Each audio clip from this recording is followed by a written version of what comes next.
Thank you so much for joining us. We're really excited about this panel and the conversation tonight. There's really been so much going on in our city and the country for so long now, and we see a lot of people struggling, especially coming out of prison. The ongoing racial injustice and gun violence on our streets, which has disproportionately impacted Black and Brown communities forever. And of course, now the challenging economic hardships people have been facing during COVID. So our panel, that's facilitated by Michael Garcia from the Northwest Regional Reentry Center and our amazing Insight Alliance team, have experienced a lot of this struggle themselves, and also are really helping others who are going through it. So we thought it'd be really helpful to have a discussion about what they see is going on the streets, the importance of criminal justice reform and humanizing people who've been impacted by the system, and also what they see as possible solutions. So first of all, we have a 10-minute introduction by Mike Schmidt, our Multnomah District Attorney, talking about what he sees going on in Multnomah County.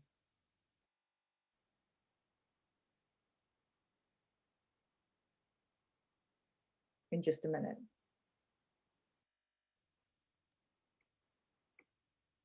Good evening. I'm Mike Schmidt, the Multnomah County District Attorney, and I'm so happy to be here with all of you to celebrate the launch of your annual campaign. The work of this team to transform the lives of adults and youth in prison and on parole is the key to bringing transformative change to our criminal justice system. We should be pushing more resources to people, being more compassionate and understanding of individual circumstances. We need to extend more than just encouragement. We need more resources for mothers, fathers, sons, and daughters who want to reshape their lives. For those in our community who won't let their involvement in the criminal justice system define or shape their lives, because it shouldn't. That's why I'm proud and inspired by the work of the Insight Alliance. The work you do each day shows that everyone deserves a second chance, that everyone can change when they are provided with adequate support and resources, and your work shows that we can propel our communities to be more resilient, safer, and more equitable. As District Attorney, that's what drives me in my work each day. I continue to challenge myself and the talented employees who I work with to find innovative responses. It's easy to look at a police report and to go through the motions of litigating a case. It's easy to look at a verdict and to say to the judge, "Your Honor, the state's seeking prison or jail." But I want my office to understand how a person ended up in the criminal justice system, and I want them working towards ways that protect the community, support the crime victim and their families, and also is working towards reducing the chances of recidivism. In my office, we do that through how we handle cases. We treat every case and every person as an individual. We recognize that there is more to them than the police report that brought their case to our office. Our criminal justice system today is in a state of change, and it's because of organizations such as the Insight Alliance that such change is possible. We can see change happening in Minnesota. The guilty verdict of Derek Chauvin reverberated throughout the country, the world, and of course locally. The significance of this verdict cannot be overlooked. The case was much more than just a police officer on trial for the murder of a man. The trial was about the humanity and sanctity of Black life. It proved excessive force is a weapon, and although this verdict delivered justice in one case, it will not by itself transform the criminal justice system that took the life of George Floyd. The verdict will not by itself protect the next George Floyd. Now we must take what we know to bring about forward change in institutions across our country. This moment must serve to remind us of the tremendous gulf between where we are and where we truly must be. And to that end, I want to give you an update of where we are and what we're doing locally to advance reforms in the criminal justice system. The COVID-19 pandemic brought unprecedented challenges. We face historic backlogs on our cases because of the necessary slowdowns in court operations.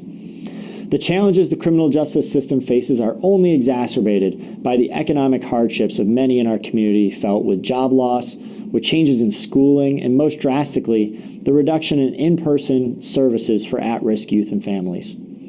The closure or reduction of these services certainly have contributed to recent historic increases in gun violence that's disproportionately impacted our Black and Brown communities. Data shows that despite representing only approximately 6% of the population of the Portland metro area, roughly 40% of the victims of gun violence in Portland are Black. My office is working closely with law enforcement to investigate these firearm-related cases and to support the families and the communities impacted by the violence.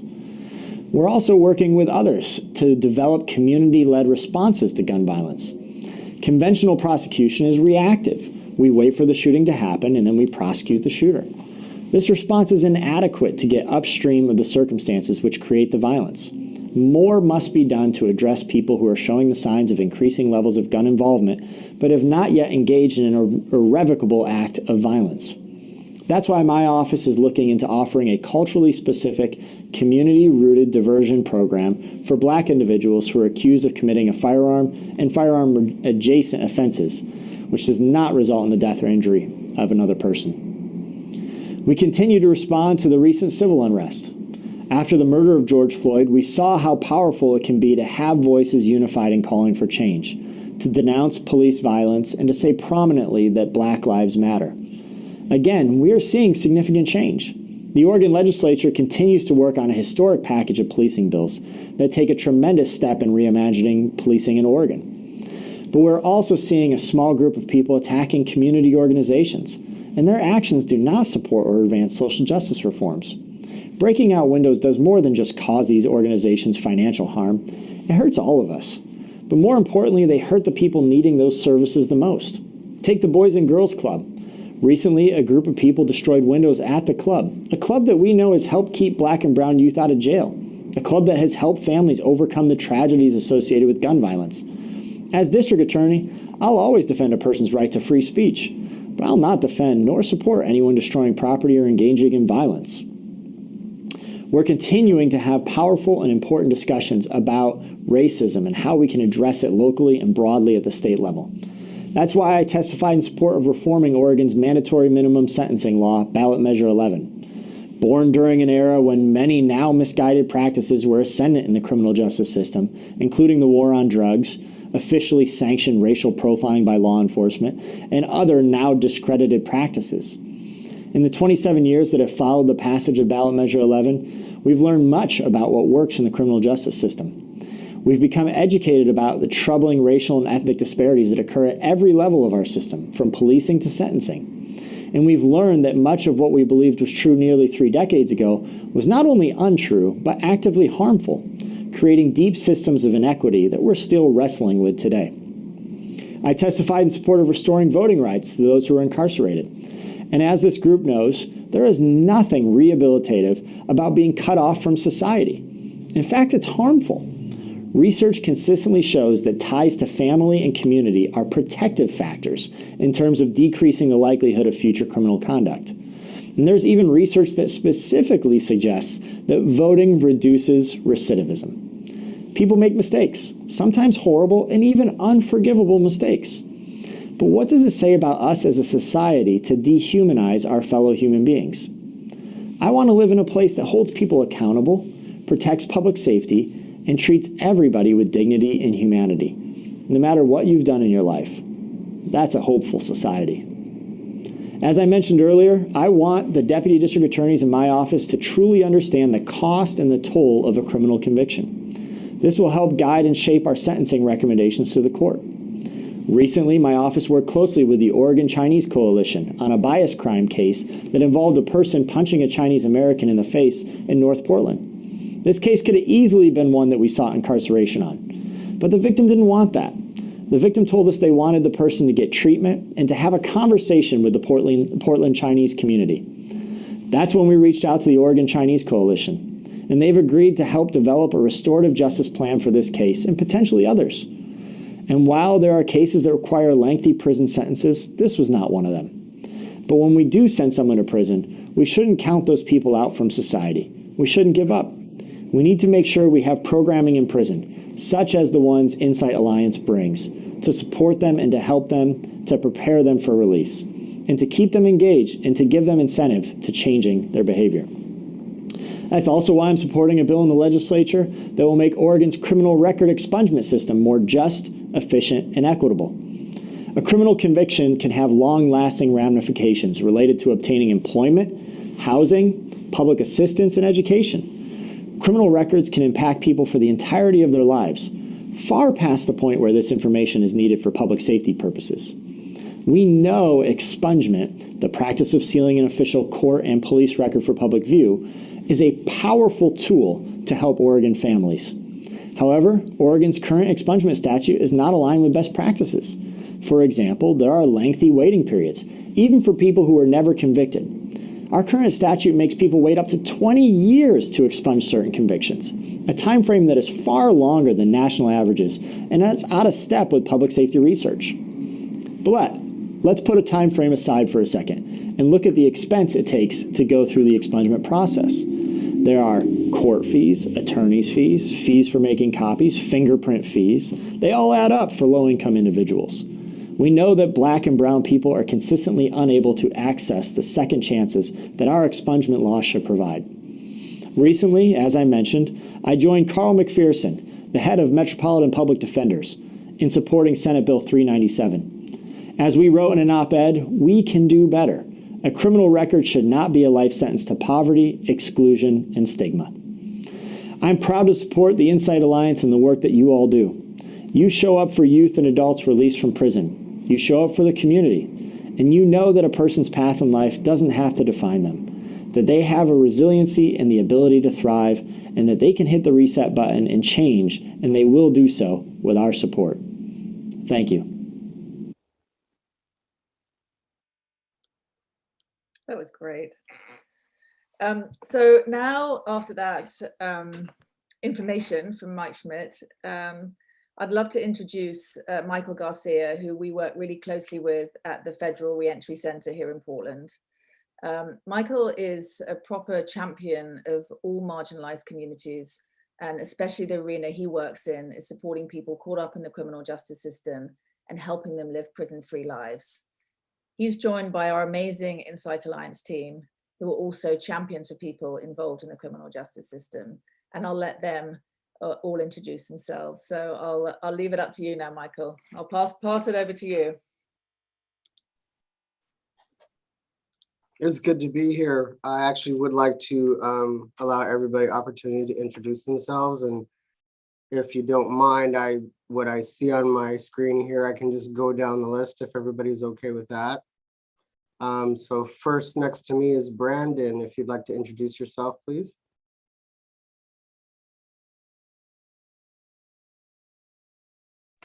This might work if I unmute myself around here. My name is Brandon Brown. I'm a teacher with the Insight Alliance. I did 15 years in prison for violent crimes.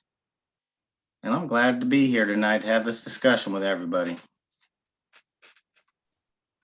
Thank you, sir. Mr. Carl Armstrong.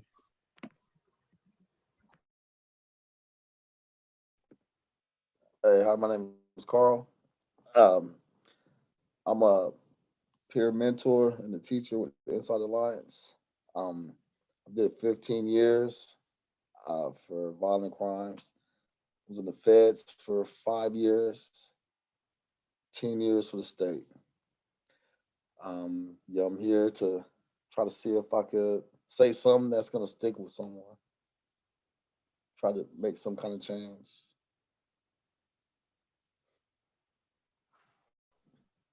All right. Nice, thank you. Mason. Hi, Mason. Insight Alliance, obviously. I've been with the Insight Alliance for 3 years. I first learned about it in prison. I was my second time in prison. And between my first and second time, I actually went to school and got a degree in public health, but then I got involved back with drugs and crime and went back to prison again. So just happy to be here and looking forward to the conversation.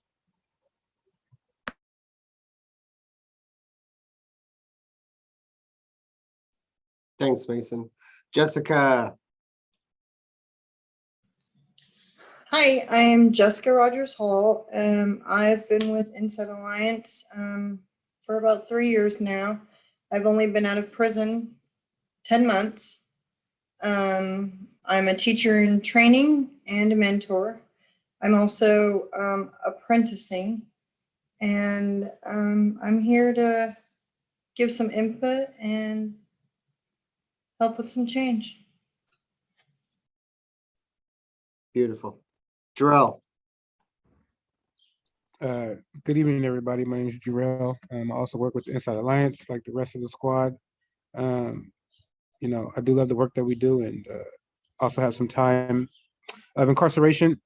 And my whole intentions today is to try to make a positive impact on the issues that we are facing out here in our community. Just talk about the questions that have been posed. We got sent questions by Lindsay that really are going to start off this discussion. And there's 4 questions. The biggest one, and it's a huge one, what have you seen going on in Multnomah County right now? Well, does anybody even want to touch that? Everything we've seen. When you said that, I was like, what don't we see? I was skimming through Netflix the other day. It's kind of odd, but I don't know if any of you guys ever seen the movie. It's the stupidest movie on the planet, but it's like, I believe it was called The State of Idiocracy. I felt like that is Portland right now. It is, for the first time, like, I know I was gone for 15 years and I've been home for four years now. Dude, I hate Portland right now. I used to love this. I couldn't wait to get out of prison to come back and, be in my city, run around this place and see everything and just feel it. I hate it. Dude, it's so miserable out there. I mean, we got kids leading kids out there, shooting everything up every night. They shooting up vigils. I'm sorry, people can't even go and mourn the dead out here right now. I mean, Jarrell, firsthand experience, you know what I'm saying? You was shot at a vigil. I mean, back in my days, gangbanging, we would have never did nothing like that. That's not, that stuff doesn't, it's Mad Max out here. It's Mad Max. It's the Thunderdome, man. It's wild. And really, and I want to give. I just see these hands up, so I want to make sure. I know Jarrell has to leave at 7:45, and Jess's hands up as well. So I just want to make sure everyone gets a chance to speak. Why don't you let Jarrell go first? You got.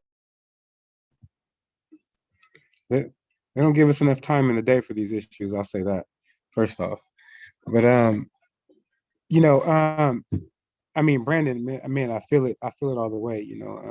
We have the firsthand experience, and so it's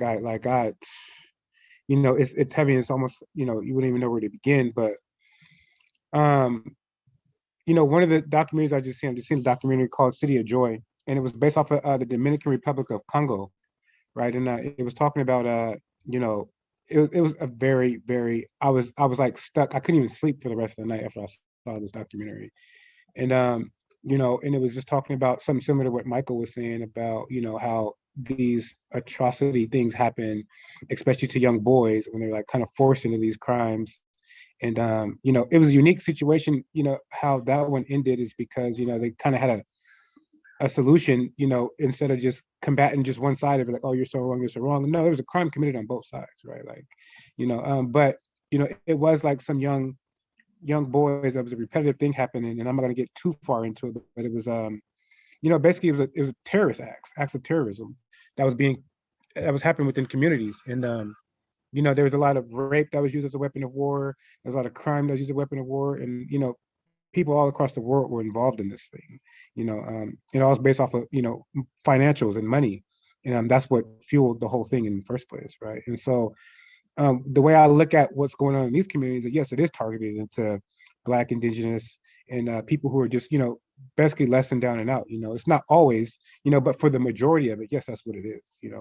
We feel like there's a lack of, and I'm sure most of us of color, and not even just the people of color, like we all have some type of, most of us have, depending on our upkeep and our, upbringing and stuff like that, it that does play a big factor in, kind of how things play out, and whether you're influenced by a gang or influenced into violence or not. To it says everything to it, because if I'm feeling like the only way that I can eat is go pick this gun up and go cause some mayhem, or if I ask someone for something, they won't give it to me, but I can pull out a gun and they'll give it to me. Like, that will kind of lead into a whole lifestyle of wanting to live by the gun, and then other things start to come out and play into that also. But it is like a repetitive thing, and the age groups do start out very, very young, right? So then we go and we do time in prison, and we mature, and we start to figure out some things and see that what we were actually doing was not good, and we start to try to combat these things. And before you know it, it's even more out of control than it was when we were out, before doing these things at a young age, right? And so it does progressively get worse and worse and worse, and younger and younger and younger. The influences now, you're seeing 5-year-olds and 6-year-olds, with the toy guns, and it starts there too, and so it gets it gets tough, especially being a recent victim of gun violence from a child. It was a child, very recent, and it does sting in a different way, because it's like, well, how do I hold this person accountable, right? When like they're just like doing what they were just taught, that's just what they were taught. They were taught that this was okay, and sometimes they end up in a dark place after committing these crimes, and they don't see it as such of a wrong thing still, and that's just kind of what our society portrays as. So it's like, when we want people to come to the table, I don't think there's anybody more important to be at the table than the people who were like firsthand affected by it, right? And who actually want to see the change from that happening, right? Like, I mean, what more could you ask for, rather than someone sipping a cup of coffee, in the shirt and tie, trying to say what they think, even though, like, they're kind of helping pull the strings to cause these things to happen in the first place. So it gets, like I said, it gets deep, it gets tough, and they don't give us enough time in the day to address these things. But I'm gonna tailor off right there for that. Thank you. That was awesome. Thank you. Jessica? I just wanted to say that the resources that are available right now for anybody in the community, and most of all, the prisoners, people getting out of prison, or even our youth, it's ridiculous and it's to be laughed upon.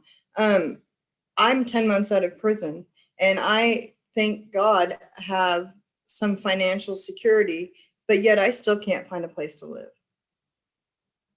And I can't rent something because I'm a felon. I can't get help from parole. On top of it, I take care of 3 homeless youth that ran away.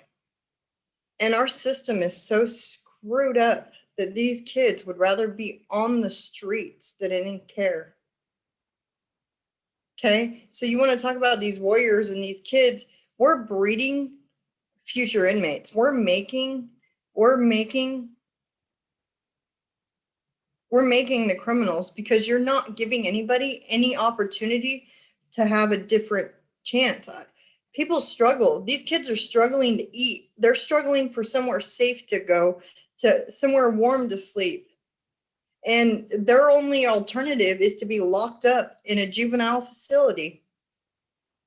They don't want that. And these kids left some abuse and some damage, and there's some things that went on that they would rather be on the streets than at home. Where's the care for these kids? And on top of these kids, I found out on a Thursday I was being released early from prison. I was commutated by Kate Brown. I was out less than a week later. If I hadn't had the financial resources that I had, I would have been on my ass on the streets. But because I had the resources, I went to a hotel and then was able to get a place to live. There's a lot of people out there that don't have those resources, don't have the backing of the Inside Alliance like I did. People are struggling and they need help.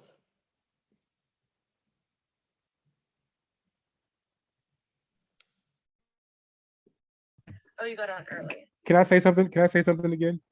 Absolutely. What Jessica said was like spot on. Like, we're literally breeding future inmates. Come on now. Like, in every sense, like, that's exactly what's happening. Like, we're preparing them, we're prepping them. We're giving them the tools to use to be incarcerated, right?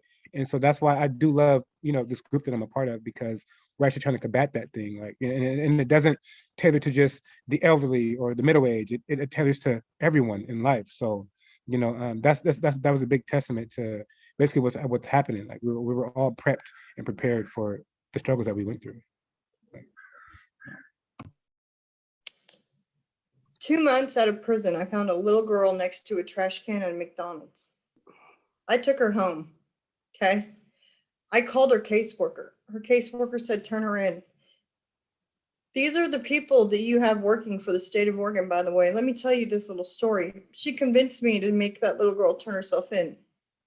On the way, she called to let her know that she was coming, and the caseworker, I guess, thought she hung up the phone, but she didn't. So over my car's intercom, this little girl hears, I can't wait for her to turn herself in so I can lock her up till she's 18. The only thing this little girl was guilty of was telling on her father who was raping her. She hasn't committed a crime. She hasn't done anything wrong. That little girl ran away. She jumped out of my car and ran away. She ended up in Utah. The caseworker found out there's no resources, but the caseworker made it a point to get the resources to go take that little girl from the home she had found in Utah. Utah had placed her with a family. She was in school. She was playing basketball. She was doing so good. And your worker with the state of Oregon went and took her and put her back into Oak Creek and is locking her up. Where's the justice in that? You're making a future inmate. You're making this little girl hate. She's never going to ask for anything from the system. And all she's going to know is what she learns. And you're showing her that nobody gives a shit about her. That's what you guys need to be doing, is you need to be working with these kids.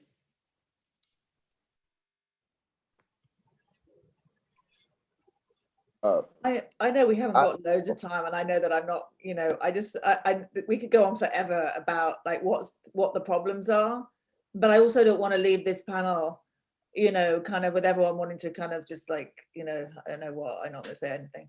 But it'd be, I want to know, what are the solutions? Like, what do you all think that the solutions are? The way it is, the system is set up for us to fail, period. And if we can get to the people with the power, then it can be a change. Because just like what she said, I mean, they'd rather see us in jail than making it anyway. So I mean, before I even got out, when I was being released, an officer told me, he said, I'll see you in about 6 months. Right. I'm like, damn, for real? I said, you know what? I'm happy you said that, because that's gonna make me fight way harder not to even come back. You ain't gonna never see me. I said, you might see me buying a house next door to you or something. Don't let me find out where you live, because I'm definitely gonna do that. And he just looked at me like I was crazy. But yeah, so I mean, that's what it's designed for. I mean, our organization, we can I don't see, it's hard for me to come up with a solution, because I never thought of a solution. So all the stuff I was doing before I even fell, before I changed everything around and made a new me, I never thought about what can I do to do something different? Like, how could I change? Because that was never brought to me. No one ever said like, you should try to do this, Carl, or go do this. No, it wasn't like that. It was like, oh yeah, man, you're a writer, bro.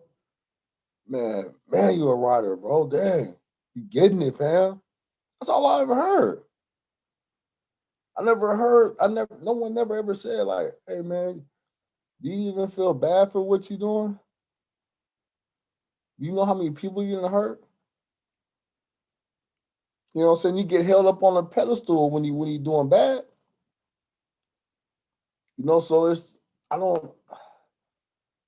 want I want to think of some, but all I could do is just talk to people and try to see if I can reach them there. Yeah, I think, gosh, I mean, we've talked so much about the system, and I think with this whole COVID last year, everybody's just kind of, we've kind of gone all through a trauma, and the system just exasperated that on so many levels because it wasn't prepared. We weren't prepared. Society wasn't prepared. How we approach it has just been a challenge and kind of a not a very good learning process because it doesn't seem like many things are learning. But I know that, like, for me, I went to prison twice, and the first time I got out, I got a degree and then I went back because I got in my own head, I got in my own thinking. And that's what was so different about this program and the Insight Alliance is that it redirected me on a deep level. And then it raised my level of consciousness to a point where life became not so insanely hard, even in situations where I don't even know where I'm going tomorrow because my place, I didn't have wasn't sure I was going to move, or even with situations that were really, really challenging, all of a sudden they became easier. When my level of consciousness rise, my level of state of mind got better, I can't even imagine doing crime because I know when I'm in a good state of mind, I'm not going to exasperate a problem. I'm going to let it flow, let it go out of my head, and I'm going to move on and I'm going to deal with the next thing.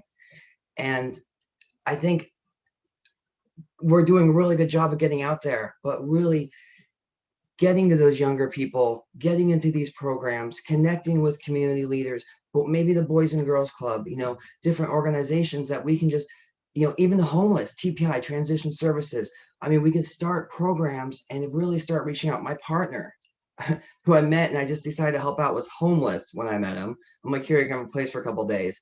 I started talking about the principles, changed his entire life around. Now he's a designer for a remodeling company. Dramatic change, homeless, just coming off drugs. Yeah, I've seen it happen. People just their entire life, just through an understanding of their mind. It seems like such a simple solution, and it's hard to say, like, how are we going to get it all out there, but we just keep on expanding and really getting to these youth. I mean, it sounds like youth is a major issue, a major approach that we could really start to see a solution, and things starting to develop. So what is the barrier to getting this program expanded to elementary, middle school, high schools? Exactly. So the conversation with the power brokers, which is the Schmidts of the world, who probably has more leverage to discuss and bring more people in that can support in funding, whether it's federal funding, state funding, county grant funding, whatever that might look like. But I imagined that, there was a point in time when there was charter schools in Portland. I think most of them got shut down, but there's a few schools out there where they send the bad kids to, that this would be a perfect program to go to those schools and start that curriculum there. What's your thoughts on that, Jessica? I want to tell you guys a little story. About a week and a half ago, I was contacted by a mother from one of the kids that we work with in McLaren. She'd just gotten out of prison. Her son was in McLaren. She said that her son looked up to me so much, and he looked forward to our visits every week. And it was the only thing good he had going for him. But because of what we taught, he was giving her a chance. And that she'd reconnected with her son, and they'd rebonded. And she just wanted to thank me and Insight Alliance for everything that we'd done for her son, because it'd given her family back. That's where we start.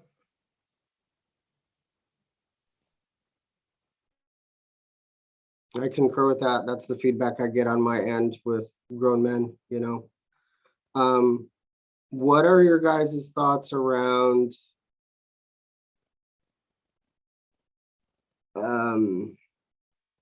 prioritizing training for professionals?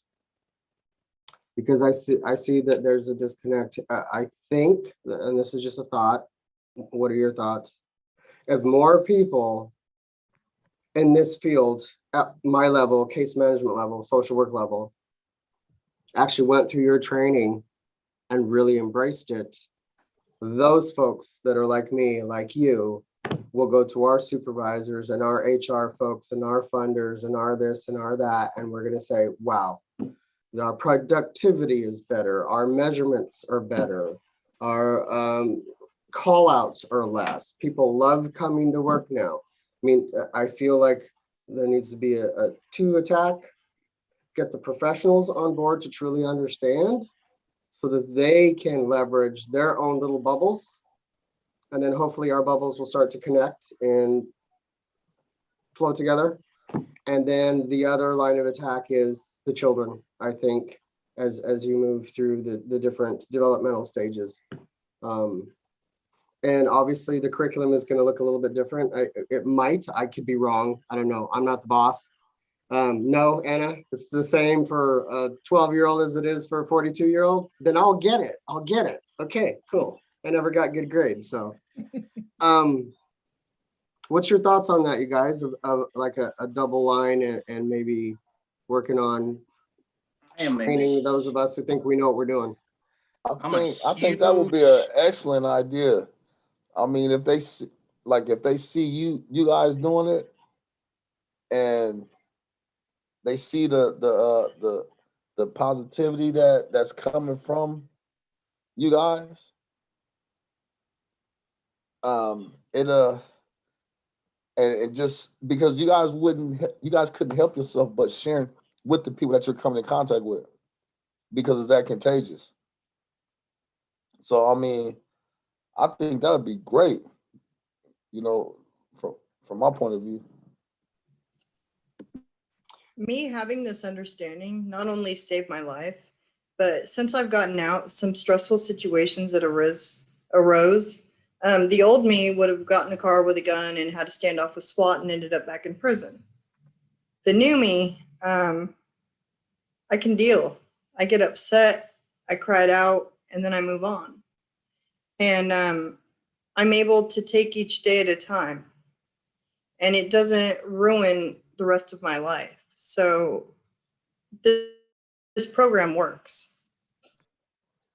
I feel like it's also, I think the professional aspect is such a good avenue to go to kind of, like, I mean, Anna's director or the executive director has just really gone into prison. I mean, that's the main place where we've done these programs. And now we have 5, 6 prisoners on here, some of us years after getting out of prison, still gung-ho and just so, that was the wrong term to use, but just really motivated about like this whole program. I mean, it's so insightful and so just life-changing that I know that once working with organizations, it could also have just as dramatic an effect. So it's definitely a multi-tiered approach. And I think we're just at the beginning of like, this is just now starting to like explode. And I think it's primed for it. I mean, it is already an amazing organization. We're already reaching so many people, but we have the potential, the possibility to reach so many more, and people want it and people love it. I mean, just excited to continue working. So what's the likelihood of getting more airtime with the Schmidts of the world and police chiefs? How are we able to work in that direction? Do we know the avenues for that? Is that something in the pipeline? I can sell ice to Eskimos.